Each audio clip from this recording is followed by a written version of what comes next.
Austin Underground. I'm Belicia, and I'm here with the Ting Tings. Hello. So this is Katie? Jules. So it's great to have you guys here. Y'all just played a show right now, right? Yeah, just literally ran off stage, jumped on a pedicab and came straight here. So yeah. We're glad you came here. So your album just released last October, right? In Europe, yeah, I don't know when it came out in the States. It came out in, I don't know. January, was it? January here, I think. We put it out on it's surprising we put it on our own label. We still don't know when. But we put it out on our own label, like really just baby steps. I think that was in October, but I think January, I think it was here. Okay, I don't know. I have no idea. How long did you work on Supercritical? We moved to Ibiza to start work on it, and we probably spent a good few months just getting back to normality after being on tour for 2 years. So we did a bit of writing for a few months, and then in the studio time, I'd say probably about 7-8 months. It's quite a long time. Yeah. So while recording in that long time, what song really stood out to you? What songs what? What song really stood out to you while recording? For me, Do It Again. That's on the albums. I don't know what track it is. Do It Again. I loved making Do It Again. I think it's got an infectious groove. It's really kind of reminiscent of late 70s funk. Then second to that, maybe Failure, which is a sickly sweet pop song with like a real depressing lyric about being a failure. And they're my favourite two, I think, at the moment. It changes, like when you play them live and you start touring, after like 2 months you're like, I want to like something else. So you kind of go through this romantic moment with the song, and then you hate it. It's like a relationship, you love each other for a couple of weeks and you hate each other for a couple of days, and you have to get through it. Yeah, you have to kind of get through it. What about you? Wrong Club, which is the first single here. I love it. It's my favourite kind of song, which is like an uplifting song but with a sad lyric. And I love bands like the Smiths and stuff like that, which are always like depressing lyrics, but nobody knows it. They like dance into it and they don't realise that. Do people pretend to sing along and you're like, oh, you're not getting the words right? Yeah. Okay, so you produced it by yourselves, right? Well, we on this label? our first two records we produced ourselves, and this record on our own label was co-produced with Andy Taylor from Duran Duran. All right, so what was like an average day in the studio like? Oh God, you don't want to know. I want to know. No. Well, in complete honesty, and we sound like just pathetic little like 15-year-olds going, huh. But we would get up. This is every single day. Get up. I would go to Pilates. Finish that at say 11 o'clock. Go in the studio and smoke weed just till like 4 a.m. with Andy and Jules. Like to the point where it was just we were hallucinating. And go home, go to sleep, wake up, go to Pilates, go back in the studio, roll a joint. And that's what we did for 7 months. Like it was a complete blur and a haze. And I've not really smoked weed since. I'm not a massive pot smoker. Mm-hmm.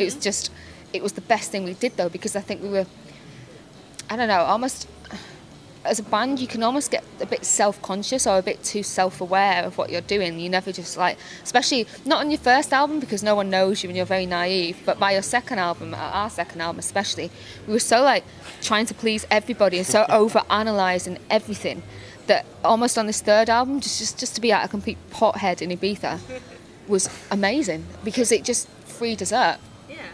But that sounds awful. You're convincing me like we did the right thing. I'm listening to you and going, yeah, that's right. I hate saying it though, because now. No, you sound like little, we smoke pot, and it's nothing new or nothing interesting. But that's what we did, in complete honesty. Well, it worked. The album's out. Yeah. Gotten some success. All right, so I like the song Wabi Sabi. Like the name's just interesting. So where's the name from? It was a friend of ours who was an artist from Manchester came to visit us, and he was like studying. It means like he was studying this word and the sentiment behind it. In Japanese, it means like finding perfection in the imperfection. So, like I think it's this whole like Japanese philosophy and way of living your life where if you've got a cup and it's broken, but you have like sentimental value to it, it has more worth than like a brand new perfect cup. And so, it's just finding beauty in things that probably shouldn't be that beautiful. And it was a really nice sentiment, so we stole it and wrote a song about it. Yeah. So you guys are here at South by Southwest, where a lot of breakout bands are hoping to get some success, and you guys had a lot of success since you have many awards. So what advice would you have for the bands that's trying to make it out there? Just to have a nervous breakdown. I mean, the first time we came here as a new band was it 2009? Yeah. And oh my God, we was playing like so many shows a day to the point where I fainted on stage because I wore like 3 dresses trying to look cool and totally didn't, went bright red and fainted. And then an hour later we had this other show and everybody was saying, can you do it, like, are you all right? And I was like, yeah, we'll try and do it. So we kind of sloped on stage and we played 3 songs to like 20 people. And from that show, like, we got an iPod commercial for our music for Shut Up and Let Me Go, which wasn't even going to be a single. Our record label didn't see it as a single. So it's full of opportunities here. It's a shame that bands, like, we remember like running down the street with Jules' like drum kit on his head to the next venue, and it's hard work, but it's enjoyable as well. So what advice? I didn't give any advice then, did I? I think you've given perfect advice. It's like, come to South by Southwest and don't think it's going to be easy, and every show setup is a nightmare. Cables are in, everything goes wrong. You don't feel like you've done a good show. You feel disappointed because it's so kind of fast, but it's a massive opportunity. I think people love the music here. It's a fantastic festival. We go to see loads of great bands, drink loads of great beer. It's just a classic vibe. It's like a proper music festival, it really is. It's really unique as well. Yeah, I like it here. So in your long and successful career, what has been the most surrealist moment that you've experienced? Surreal. So many. We really have. We flew into Jakarta. We were touring about 3 years ago, and we had a show in Jakarta that was like a 5,000 seater venue or capacity audience.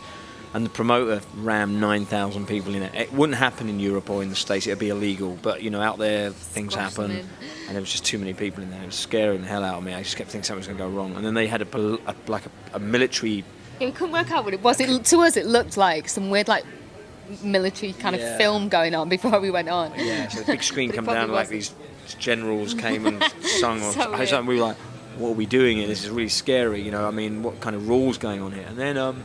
we went on stage just thinking, let's just get the gig done, and then we'll fly out. And 9,000, people from Indonesia or Jakarta. I don't know what that comes under. Jakartese.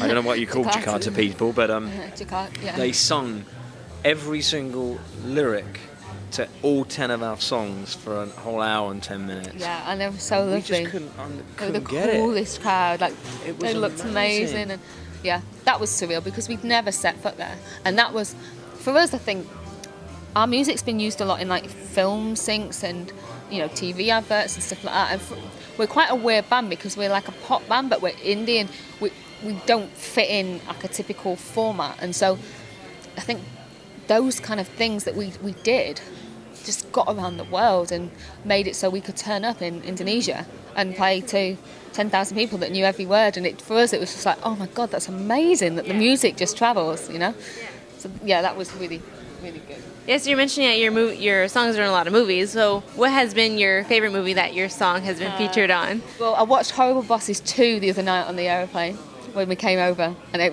reminded me that is it Charlie Day? Because what was weird about that was because we get like lots of syncs coming in and you kind of approve them, or things you don't want, you go, I don't know if I like it or not, and we'd approved it, and I just thought it was being used like in the film. I didn't realise it. We were singing it in the car. So then I was literally watching Horrible Bus and I was like, oh my God, that's amazing. It's having like this weird like Coke breakdown singing our song. So yeah, it was good. Yeah, we were talking about that one earlier. Well, thank you guys. You have a show right now, right next door at Floodfest. Oh, we wish you luck on it, and we thank you for being here with us on Underground. Thank you. All right. See you next time.